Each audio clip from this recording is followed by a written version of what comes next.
Hello, everyone. You're watching SK Live. I'm your host, Indranil Basu. Today we have former stumper, Mr. Saba Karim with us. Sir, welcome to SK Live. Good to see your smile. Thank you so much. I always smile, Indranil, even while I was playing. This trait has remained with me, and I'm very happy that way. No, you really. I mean, your career graph reminds me of one thing. It's like a plane, you know, taking off against the wind. You've always, Yeah. managed to swim against the tide. That's been your hallmark. Whenever you've given a challenge, you've just accepted it. Yeah, it took me a while to get going, but I did manage to achieve something in the game and even off the game, off the field.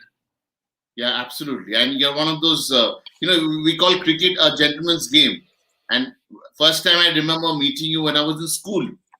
And, the way you Yes. came and spoke to us, I Yeah. didn't see that sort of thing that you're a test player or you're an international player. Those I still remember those days. Thanks a lot, Indranil. Yeah, those were really some great days in Calcutta and in the Maidans of Calcutta when we would move around, watch matches, play as many games as possible.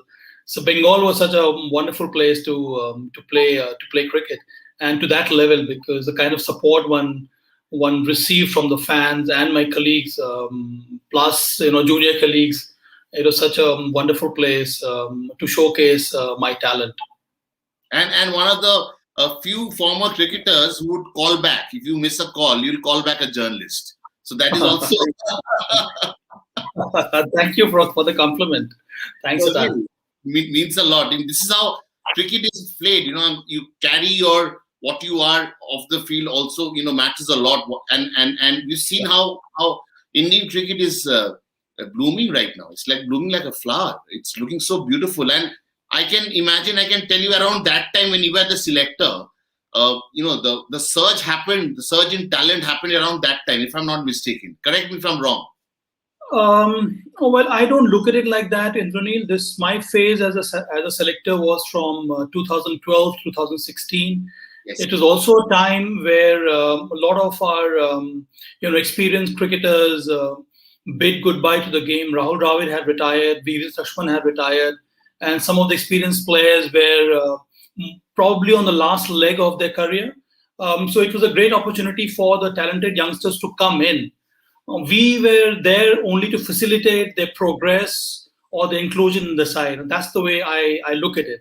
And there were also some of the younger cricketers who were trying to find a toehold in the side.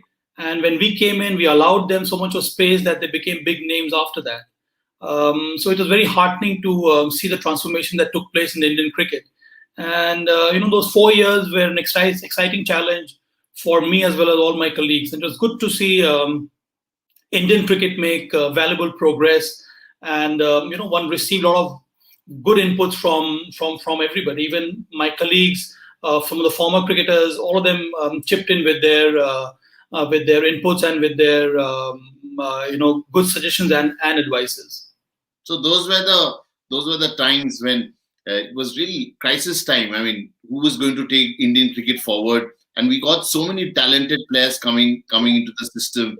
And the selectors, what I remember was the way you spoke to the cricketers. Because you're Copcom, you were also a Copcom specialist when you worked. Mm. So that also helped. When you go and talk to the players, make them feel at home. Your panel did a lot of that. Being talk Mm. to any cricketer. Yeah, well, I've always believed that cricketers on the field, or cricketers, modern day cricketers, they need to be explained in terms of their standing vis-a-vis the Indian cricket team, and so we made it a point to have that channel open all the time.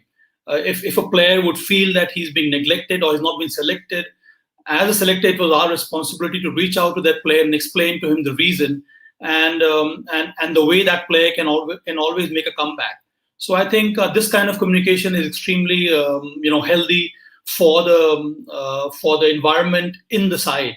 A player should know where that person stands. I mean, if he is making some mistakes, then it is up to the selectors to go up to him and inform him about that, so that he can obviously improve on his game. And I think that was the kind of culture that I set in at that time. And Rome was not built in a day. What success story we witnessed in Australia, it was Yes. actually the sort of hard work everyone did. What we are Yeah. seeing, the robustness of Indian cricket, it was Mm. not. So, how happy are you to see the way Indian cricket team played in Australia? Very pleased and satisfied, Indranil, and there are a number of reasons behind it. Personally, I was expecting a win like this. When we went to Australia, when we toured Australia, I firmly believe that we are the favorites. It is a different matter that after the first test, everybody thought that we'd be blown away in Australia. But I had immense faith, not only in the regular players but also on India's bench strength. What really came as a pleasant surprise was the way India fought back in the third test match in Sydney, and eventually we managed to win in Brisbane with not many of our regular players. But having said this, I also feel that the kind of work that has taken place behind the scenes of Team India. Yes. Look at the India A exposure tours. Look at the under 19 setup.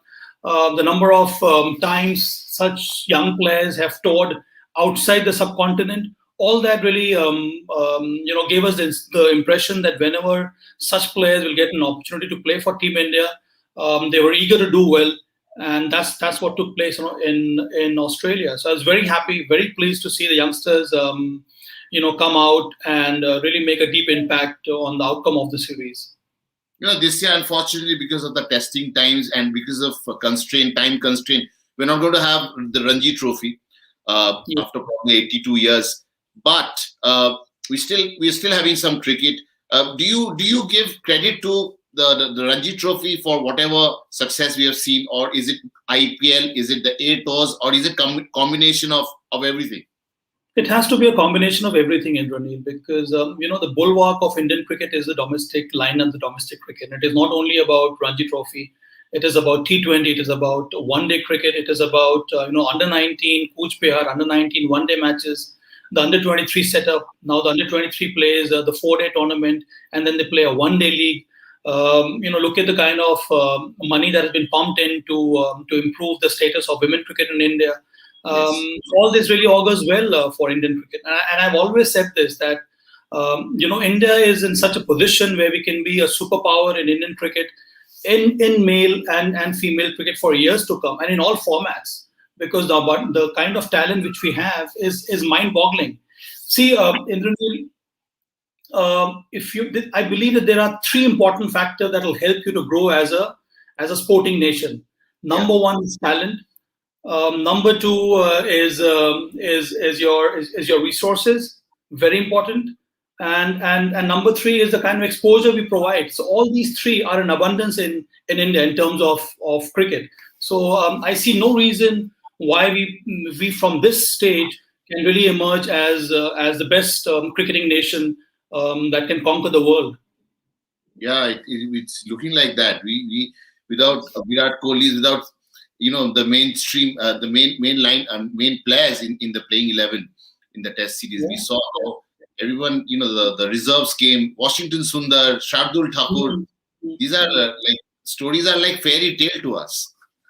Yeah, and many of the viewers may not know that most of these youngsters whom you have named, like Washington Sundar and Shubman Gill and Shardul Thakur and Rishabh Pant, I mean, you name all of them have toured Australia multiple times, so they were aware of the conditions. They knew what to expect.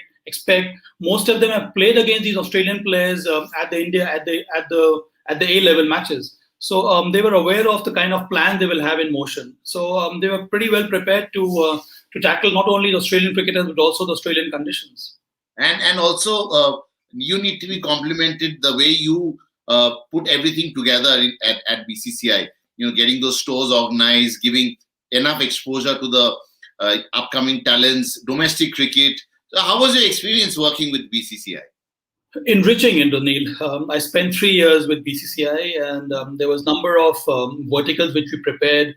The idea behind building such verticals was to allow domestic cricket to grow, was to allow domestic players to play with freedom.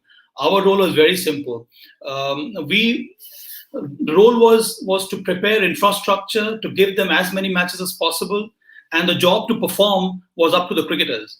So there should not be a case where the cricketers would come up to me and say that, listen, I'm not getting enough matches to play. So the idea was to give them as many matches as possible. And if you have the talent and the skill and the perseverance to work hard, you can always go to the top. So I have always maintained that you need to create a system, you need to have a process, and that eventually becomes man independent. One should never have a system which is man dependent. And so I'm glad that I had support not only from my colleague but also from all the state associations. The number of matches went up because we added about 9 to 10 new states that came into the fold of BCCI, and all of them had to be given equal opportunity. It was good to see not only men cricket grow, but also lot more participation in women cricket. So all this really points towards a very healthy state of cricket in India at this stage. So do you have the numbers, like 800 odd number of matches BCCI used to host in a year? And after you took over, after you finished your tenure as BCCI selector, you took over, you were with the BCCI management. So it went by how many folds? Was it more than 2,000 matches in a year? Yes, Indranil, past 2 seasons, not to mention, not this season, before this 18, 19, 19, 20, we conducted close to about 2,100 odd games. Wow. And this game was spread over 100 cities with multiple venues. So infrastructure wise also, we have grown manyfold. New stadiums are coming up in northeastern states. Some of the new states whom we have added to BCCI's fold, they have built some wonderful infrastructure. For instance, Pondicherry have got about 6 to 7 Ranji Trophy grounds now. Same in Uttarakhand, Dehradun. So all these states, emerging states, have been working very hard to improve infrastructure, obviously with support of BCCI. But all this is very heartening to see the way cricket is moving in the right direction from BCCI's perspective. But do we need more grounds, sir, in India? I mean, because we have enough grounds now, Indranil. But grounds are very specific to a particular state association. So there are some state associations who have multiple grounds. They host their Ranji Trophy matches. There are other first-class encounters, women matches, under 19, junior, under 16 cricket. But there are some state associations who are still lacking. I don't know the reason behind it. Maybe lack of funds or maybe lack of drive. But generally, I think the infrastructure development has taken place in a very rapid sense. And it's good to see many of these new states also, building good infrastructure where they can host first-class cricket as well as junior cricket. So, do you remember around your time when you played cricket in 90s, when you would dive on Indian grounds, you would get your skin would get affected, and from there the way it's moved forward, it's amazing. Yeah, I mean, all that is very healthy, Indranil. I think when what you're talking about is way back in maybe early 80s or late 80s. Or late 80s. When we would play junior cricket, we would not play on such lush green outfield. But during our Ranji Trophy, encounters, generally we would get decent outfield.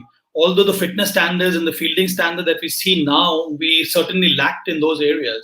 But one has seen a gradual improvement, not only in infrastructure, but other areas also, in terms of fitness, in terms of batting skill, in terms of bowling skill, fielding skill. So overall, the health of cricket has grown manifold in India. So the way we played in Australia, coming to our Indian cricket team. So are we in with a chance in countries like South Africa, England, and New Zealand? These are the countries we need. Yes, Indranil, why not? We are right there. In fact, I was surprised when India lost in New Zealand last time around. We should have won that series because, a man-to-man, we were a better side. But at times, conditions overwhelm us. At times, we miss out on those 2-3 important sessions. And that is why we lost to New Zealand 2-0.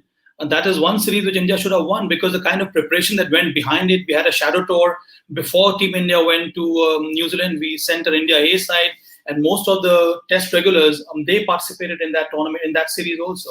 So India was well prepared. But at times, the other team play well, or at times, luck does not favor you, or conditions at times are very difficult, and you're not able to overcome those conditions. But all this came true in Australia when everything mattered for us, and we played to our potential, and we were able to beat Australia in each and every session. But somewhere down the line, don't you also agree that Australian batting is not as strong as it used to be? in early 2000 or in 90s, likes of Ricky Ponting, Matthew Hayden, if they get a start, it's really tough to dislodge them from that 22 yards. So things have changed a lot in Australian cricket also, don't you think? Indranil, you may be correct to some extent, but it depends from what perspective you're looking at things.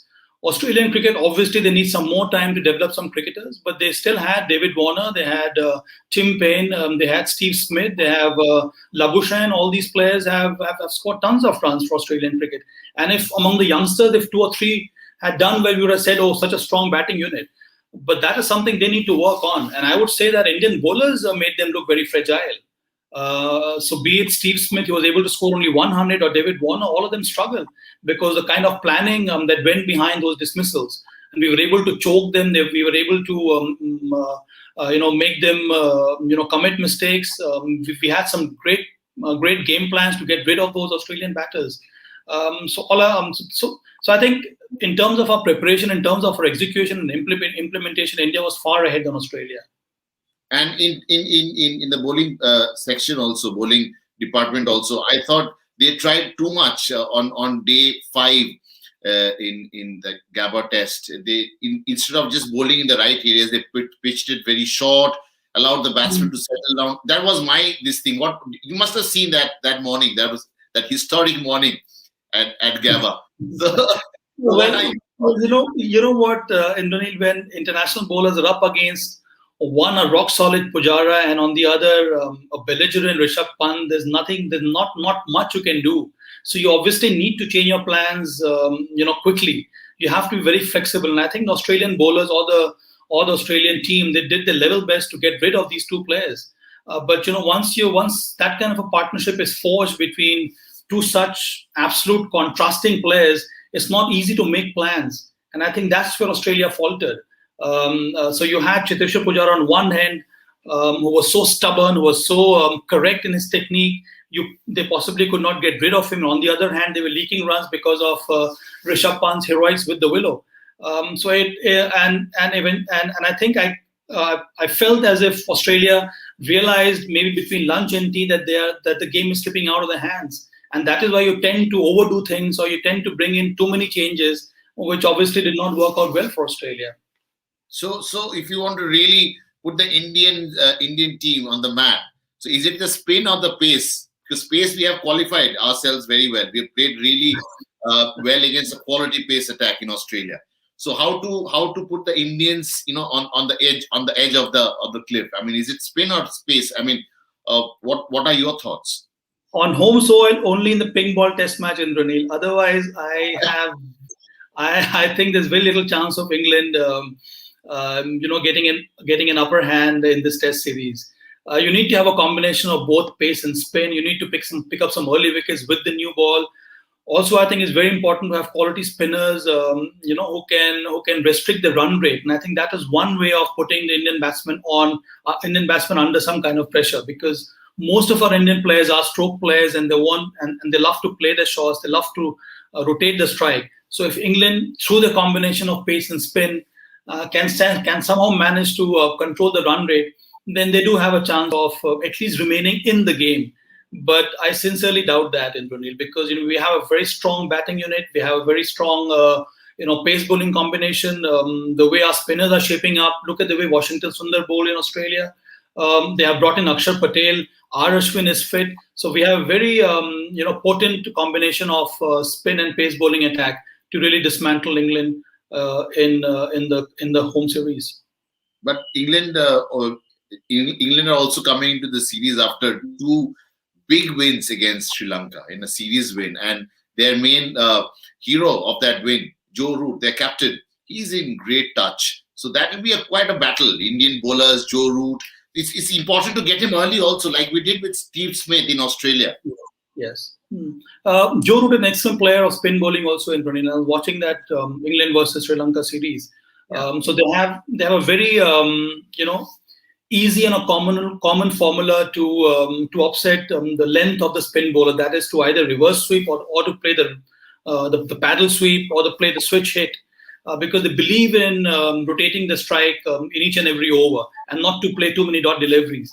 And I think Joe Root and to some extent Josh Butler are a master at this kind of technique. So I'm sure the Indian spinners as well as the Indian coaches, the bowling coaches, have made their plans how to bowl to Joe Root, Josh Butler, and the other England players. But what is more important is they need to understand the game plan of Joe Root and the other England batsmen. But I'm sure that thing will work out well for India because obviously we are playing on our home ground, on our home turf. We know the conditions quite well. And Chennai wicket, the first Test match where it is where the first Test match is being played, it has an extra bounce, and Ashwin knows how to bowl on those tracks. Yes. I feel that advantage still lies with India. But yes, you're right. I think it would be important for India to get rid of Joe Root as soon as possible because in such a prolific form. Yeah, home is where the heart is, and Ashwin's home is Chennai, and he's going Yeah. to put a lot of put a lot of heart into it for sure. But coming to that, that Australian tour, I'm about to, it's such a big win, and it's yet to sink in that we actually won it by.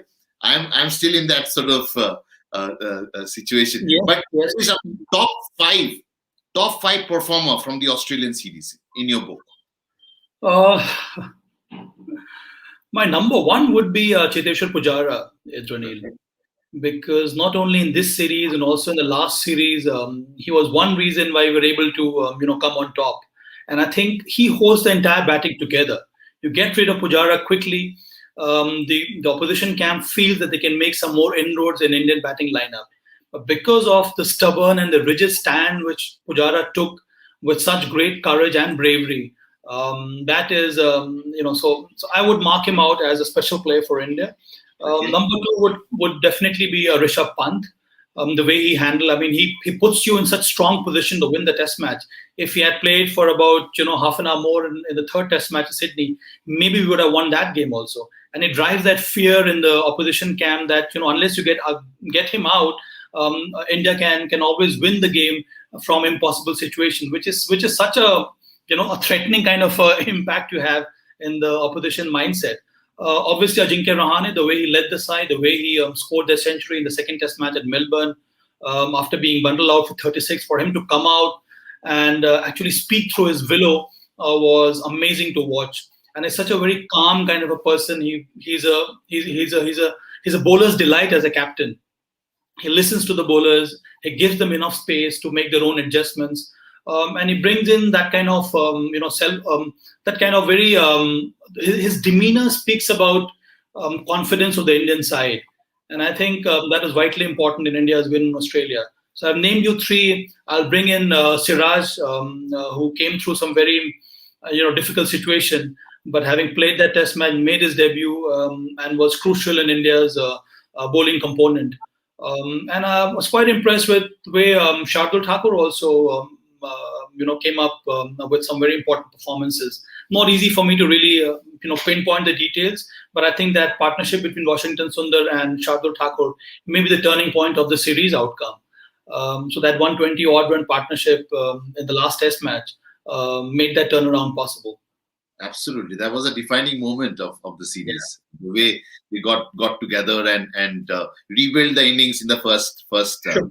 of the match. But what would you tell a player like Kuldeep Yadav? He's done no wrong. We've seen how it's very tough being a Kuldeep Yadav right now. Be patient, work on your skill, keep working very hard, keep enhancing your skill, not only as a bowler, but also as a batsman. There's the time you can work on your batting skill, be a strong, have very strong presence in the dressing room, always be there to help your colleagues. Team spirit, I always feel is when a player who's sitting out still prays for his competitor who goes out to play for his team. And I think that's the real definition of team spirit. I've noticed this on so many occasions while playing first class cricket. The player who sits out is not in a very happy frame of mind because he's waiting to get back onto the field and to replace the player who has played in place of him. But I believe team spirit embodies what you feel about your competitor who is out there trying to perform for your team. Absolutely, and your and you mentioned Cheteshwar Pujara. You've given 5-star, 4-star. You've given to Mr. Rishabh Pant. He was phenomenal he was phenomenal with the bat, but with Yeah. the keeping, there's a lot to be desired for the way he dropped few catches. So, you're a former stumper, so Yeah. how do you see Rishabh Pant, the wicket keeper? Um, we at times are very harsh about his keeping skills. Yeah, It is a skill which you acquire as you grow in confidence. And I've always believed in this, that wicket keeping is all about confidence. And the best part about Rishabh Pant is that it is his batting ability which will help him to grow as a wicketkeeper.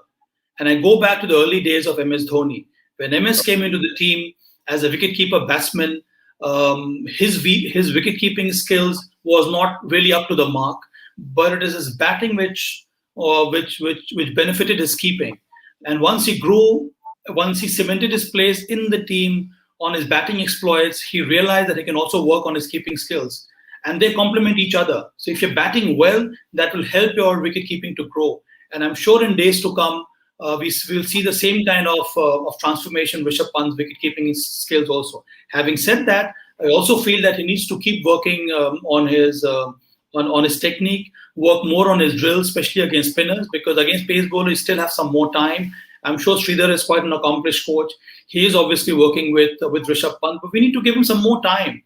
And I feel now the situation has come that we should allow him to keep wickets on home soil, even against spinners, because that's how you'll test his keeping skills. Why are we hiding him from, not allowing him to keep wickets on turning tracks on our Indian soil? Where will he learn otherwise? He can keep for hours in nets, but nothing to beat a match. And plus, not only a test match, but also the pressures of test match. That will help him to grow as a wicket keeper. And you will obviously find that in times to come, he will have good skills against spinners also.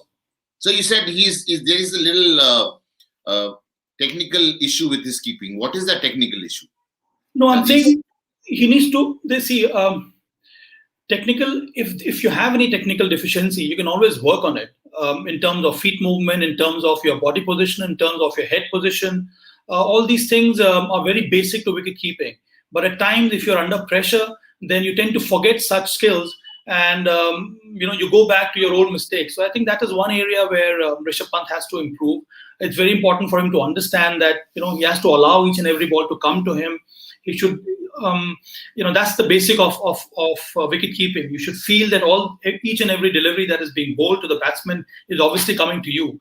That will help you get in better position. Your head will be in good position. Your feet movement will be perfect, and all those nicks which that come your way, if you're in good position, your glove work would also improve, and you can always take those nicks and you can also affect the stumpings. So that's the way he'll improve. I'm sure he'll improve a lot more than what we're seeing right now. But then what you tell Ridhiman Saha? It's good to see such kind of competition in the Indian lineup. I think the Indian team management and the selectors have immense faith in Ridhi's ability. All of us know that he's the best wicketkeeper going around. Yes. And at times he has chipped in with some very crucial runs also.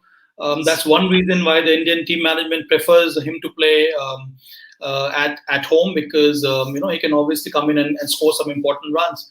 But I still feel that Riddhi can be more consistent in his with his batting.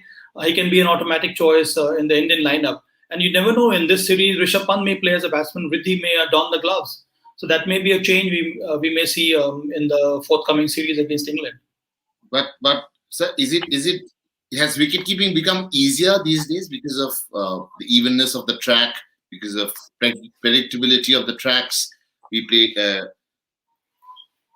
Indranil, I look at it the other way. I think keeping has become more challenging, not difficult, more challenging. And I say this because now you have to keep wickets in all three formats. And if you're an aspiring wicketkeeper, you would want to play all three formats. So be it the longer duration, be it one day or T20. And I think all these three formats require some specific skills or additional skills. And a wicketkeeper these days has to work on his keeping skills as well as his batting skills. You possibly cannot be a part of a team only on your keeping skills. So it is doubly challenging for a young and aspiring wicketkeeper. one to work on these skills, also to work in a sense that you're able to play all these three formats. So I feel it is good to see the changing paradigm that has taken place in wicketkeeper's mindset. Absolutely. And talking about you know grabbing challenges, I think two guys are already challenging Virat Kohli. Rahane as Test captain, Rohit Sharma as ODI captain. So, what is your thought? Virat is, of course, set really high standards. He is a number one role model in terms of fitness, how to score runs, how to carry yourself on the field. But is he a good captain? A lot of people have questioned it. Former cricketers. What is your thought? Is it good? I mean, is he good to go and continue the way he's doing right now for the Indian team?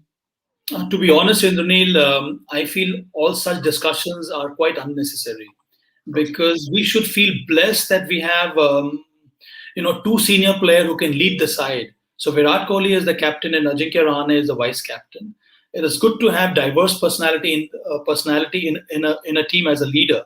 So one leads with so much of aggression, another is very calm, but the result is the same, and both of them are extremely effective. They know how to handle tough situations.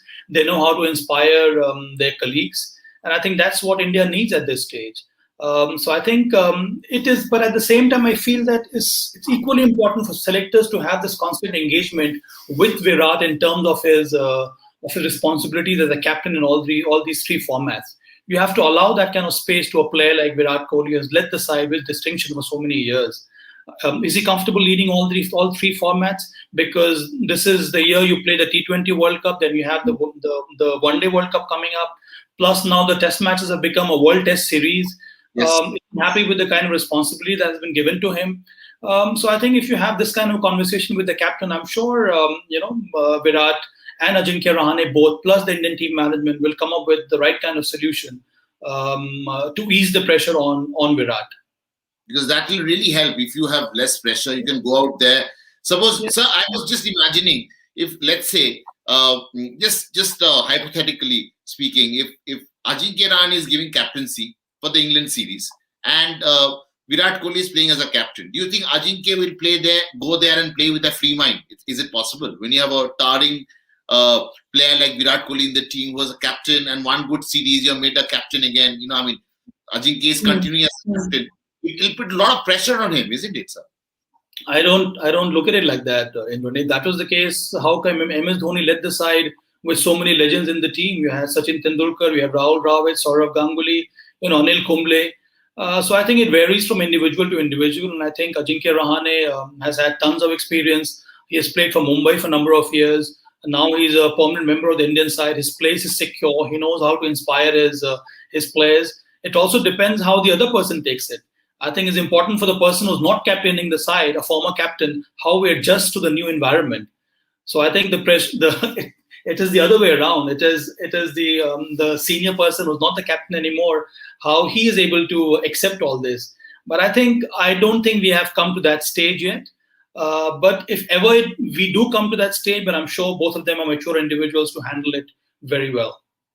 My one of my friends Shubhajit is saying on Facebook that he remembers that attacking 50 you scored against South Africa. I think that happened when I was a kid. I don't even remember that. No, but you played with so much ability. Yeah, well, that was the highlight of my career. That was my first one-day game, and I had waited for a number of years to play an international match for my country. So that remains a very important feature in my life. So, but last time we won an ICC tournament was way back in 2013. You were a selector that time, I remember. After that, we haven't won any tournament. Of course, last year we couldn't have the World T20 in Australia. This year we're going to have. So what? I mean, why is it like this? I mean, we came so close winning. I mean, we were in semi-final in the World Cup 2019. We've lost semi-final games earlier also in Bombay 2016 World T20. So what exactly is the thing? We go there, we had the best bowling attack, best batting attack, then best fielding side. Yet we don't win these ICC tournaments. We've not been winning.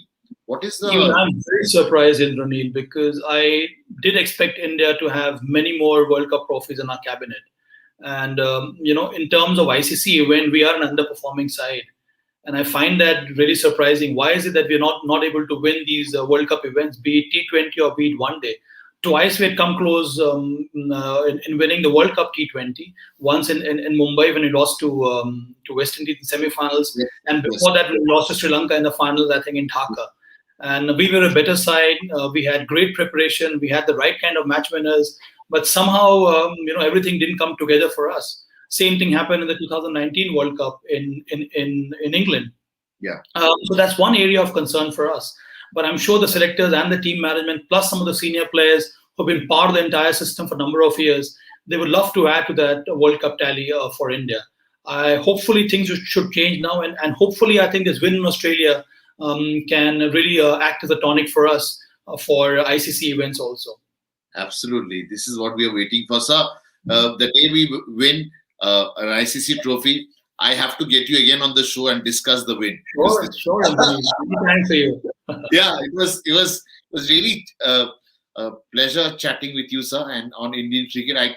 And the sort of knowledge you have, and I can see the kind of books you read. You have always been an avid reader. You always read the right books, and whatever responsibility is given to you, you do it with your best of ability. That's been something we have learned from childhood days from you, and you continue to inspire us. Thanks a lot for coming on SK Live. It was such a pleasure hosting you, sir. And thank you so much. Very soon. Such a pleasure chatting to you, and my best wishes to you as well as to all your viewers. Thank you so much. Look forward to many more interactions with you. Thank you, sir.